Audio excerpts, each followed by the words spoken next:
नमस्कार. सर्व अभियोग्यताधारकांचं गुरुजन चॅनलवरती मनापासून सहर्ष स्वागत आहे.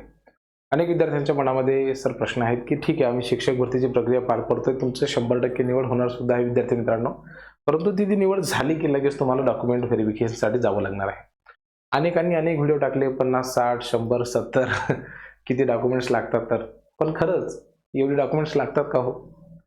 किती डॉक्युमेंट्स महत्त्वाचे असतात याबद्दल तुम्हाला खूप सगळे व्हिडिओ पाहून आले, परंतु कदाचित तरी सुद्धा तुमच्या मनामध्ये डेफिनेटली काही प्रश्न असतील.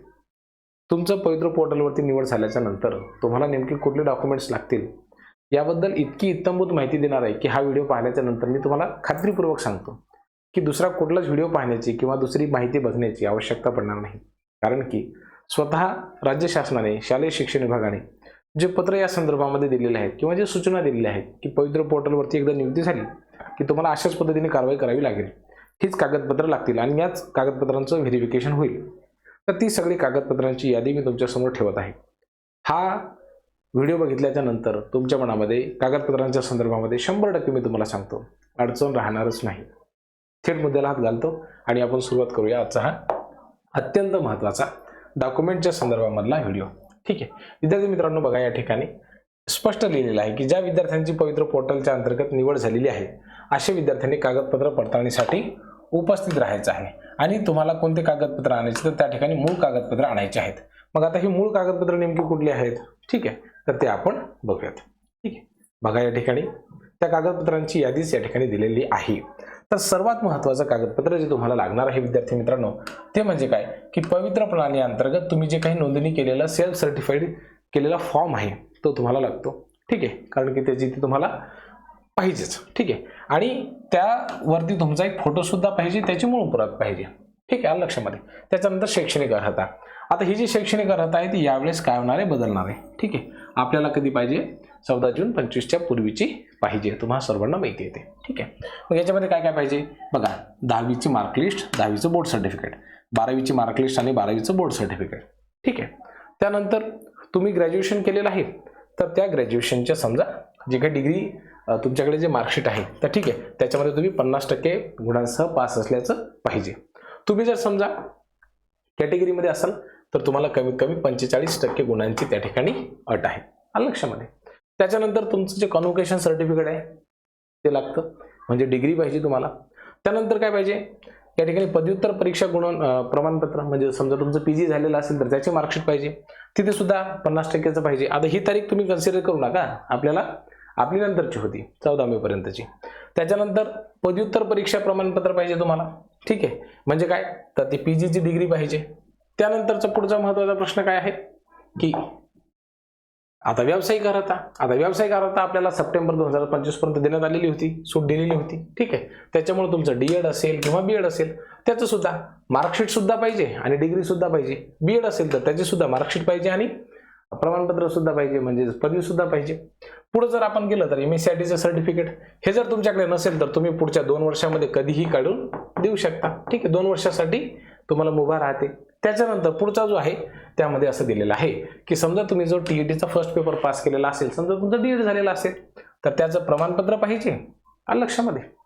आणि तुम्ही जर समजा CTET पास असाल, ठीक आहे, CTET, तर त्याचं प्रमाणपत्र पाहिजे. ठीक आहे, सर्टिफिकेट पाहिजे. पुढे जर आपण गेलं समजा तर तुम्ही शिक्षक पात्रता परीक्षा पेपर 2 पास असाल तर त्याचं सुद्धा TETचं पाहिजे, किंवा CTET पास असेल तर CTETचं पाहिजे, याच्यापैकी जे तुमच्याकडे पास असेल ते. ठीक आहे, त्यानंतर तुमचं टेटचं जे काही स्कोअर कार्ड तुम्हाला सांगितलं होतं की तुम्ही डाउनलोड करायला पाहिजे ते पाहिजे. ठीक आहे, किंवा यादीमध्ये तुमचं नाव पाहिजे, नसेल तुमच्याकडे काढलेलं तर ते यादीमध्ये नाव असलं तरी सुद्धा चालेल. पुढे जाऊयात आपण थोडंसं. आता इतर कोणकोणते कागदपत्र पाहिजेत ते आपण लक्षात घेऊयात. बघा, एक म्हणजे काय आपलं कास्ट सर्टिफिकेट. ठीक आहे, कास्ट सर्टिफिकेटच्या नंतर काय पाहिजे आपलं कास्ट व्हॅलिडिटी. आता ही अनेक विद्यार्थ्यांकडे नाही आहे. ठीक आहे, हे तुम्हाला काय देतात, वेळ देतात. ठीक आहे, किंवा काही मुदत देतात, त्या मुदतीमध्ये तुम्हाला हे काढायचं असतं. ठीक आहे, पुढे जर आपण बघितलं तर नॉन क्रिमिलियर. ठीक आहे, जर SC ST प्रवर्गामध्ये तुम्ही असाल तर ते तुम्हाला पाहिजे नाही, परंतु इतर कोणत्याही प्रवर्गामध्ये तुम्ही याचा आरक्षणाचा लाभ घेत असाल तर ते तुम्हाला पाहिजे. आता हे लहान कुटुंबाचं प्रतिज्ञापत्र जे याच्याबद्दल तुम्हाला सांगितलं जातं, हे 100 रुपयाच्या स्टॅम्पवरती आपल्याला लिहून द्यावं लागतं की भाऊ मला 2 किंवा 2 पेक्षा कमी मुलं आहेत. ठीक आहे, 2 किंवा 2 पेक्षा कमी मुलं आहेत, लेकरं बाळ, ठीक आहे असं लिहून द्यावं लागतं. टीसी नसली तरी चालते. या टीसीच्या ठिकाणी जर तुमच्याकडे टीसी नसली समजा, तर तुमचं जे काही बोर्ड सर्टिफिकेट असते की नाही, तर त्या बोर्ड सर्टिफिकेटवरती, म्हणजे कुठलं सर्टिफिकेट, 10वीचा, लक्षात घ्या, 10वीच्या बोर्ड सर्टिफिकेट तुमची जन्मतारीख असते, त्याच्यासाठी तुम्हाला टीसी पाहिजे असते, ठीक आहे. त्याच्यानंतर जन्म प्रमाणपत्र, याच्यासाठी बघा तुम्हाला इथे लिहिलेलं आहे की शालांत प्रमाणपत्र किंवा शाळा सोडल्याचा दाखला, म्हणजे या ठिकाणी वयाचा पुरावा म्हणून हे वापरले जातात. म्हणून 24 आणि 25 क्रमांकाचं एकच आहे डॉक्युमेंट, वेगळं पाहिजेची आवश्यकता नाही. आता तुम्हाला डोमेसाईल पाहिजे, हे प्रत्येकाकडे आहेच, काही शंकाच नाही त्याच्यामध्ये. आता आधार कार्ड प्रत्येकाकडे आहे, त्याच्यामुळे आपण आधार कार्डच लावतो. जर समजा तुम्ही त्या ठिकाणी डिसेबिलिटी म्हणजे अपंगत्व, आता अपंग हा शब्द त्या ठिकाणी वापरला आहे, पण तो दिव्यांग हा शब्द अधिक ॲक्युरेट आहे, तो जर पाहिजे असेल, आता तुम्ही असाल त्या आरक्षणाचा जर फायदा घेत असाल तर ते तुम्हाला लागेल, आधी तर आवश्यकता नाही. पुढे बघा, माजी सैनिक असाल तर पाहिजे. आता तुम्ही माजी सैनिक नाहीच आहे तर तुम्हाला हे सुद्धा लागणार नाही. तुम्हाला खेळाडू नसाल तर हे सुद्धा लागणार नाही, खेळाडू असाल तर ते तुम्हाला पाहिजे. प्रकल्पग्रस्त असाल तरच लागेल, भूकंपग्रस्त असेल तरच लागेल, आहे की नाही. आता मला हे काही लोकांनी असं सांगितलं की 50 प्रकारचे डॉक्युमेंट पाहिजे. आम्ही का डोकसा हाणून घ्याव का कोण, लहान लहान लेकरानं 50 प्रकारचे डॉक्युमेंट पाहिजे, मरल ना ते जीवानं.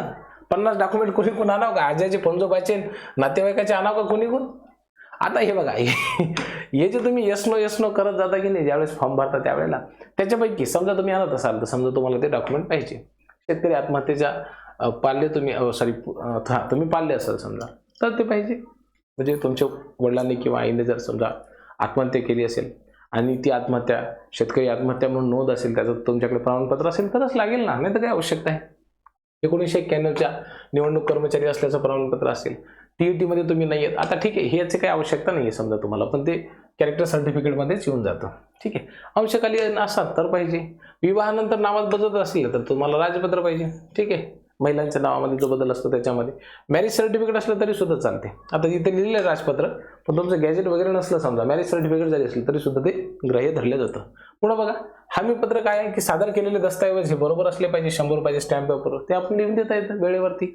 सिलेक्शन झाल्यानंतरची प्रोसिजर आहे, ठीक आहे ना, ते आताच तुम्हाला काढण्याची गरज नाही आहे. आणि एक अलीकडीच कालातील तुमचा एक सुंदर असा छानसा पासपोर्ट बढिया से स्माईल के साथ लागल्याच्या नंतर झालं.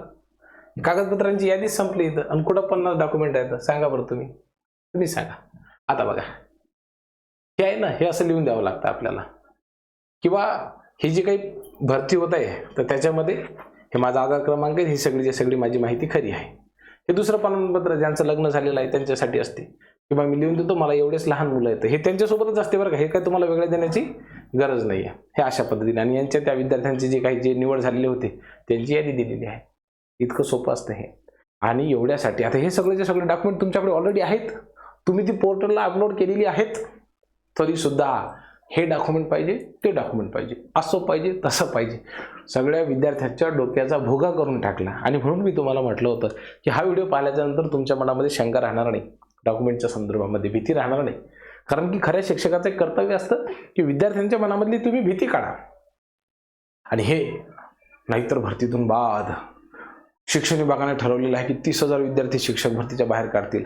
अबे चोट्टे हो, तुम्ही लगा या विद्यार्थ्यांना मार्गदर्शन करून राहिले का यांच्या मनामध्ये भीती घालून राहिले? थोडं व्यवस्थित सांगा ना, काय होतं तुम्हाला खरं सांगितलं तर. तुमचा व्हिडिओ पाहण्यासाठी काहीच्या काही कॅची थंबनेल द्यायचे, ठीक आहे म्हणा, आम्ही पण व्हिडिओ तसेच बनवतो, आम्हालाही वाटते आमच्या लोकांनी व्हिडिओ पहा, पण काहीच्या काही भीती घालून राहते का बे मनामध्ये कोणाच्या, आमच्या विदर्भाच्या भाषेमध्ये. हे चुकीचं आहे तुम्हाला सांगतो मी. आणि जर कोणाला वाटत असेल चुकीचं किंवा चोट्टे हो शब्द त्यांनी चुकीचा वापरला, हे ऐकल्याच्या नंतर ज्यांना राग आला तर समजा आला असन भाऊ, आम्हाला काही फरक नाही पडत. हे चोट्टेच म्हणा लागतील ना, अशा पद्धतीने विद्यार्थ्यांच्या मनामध्ये जर भीती घालत असतील तर. तुमच्या मनामध्ये काही प्रश्न असतील तर कमेंट बॉक्समध्ये लिहा. आणि मी जर काही चुकीचं सांगितलं असेल तर मलाही चोट्टे हो म्हणून त्या ठिकाणी कमेंट बॉक्समध्ये लिहा ना, काही हरकत नाही. काळजी घ्या, धन्यवाद.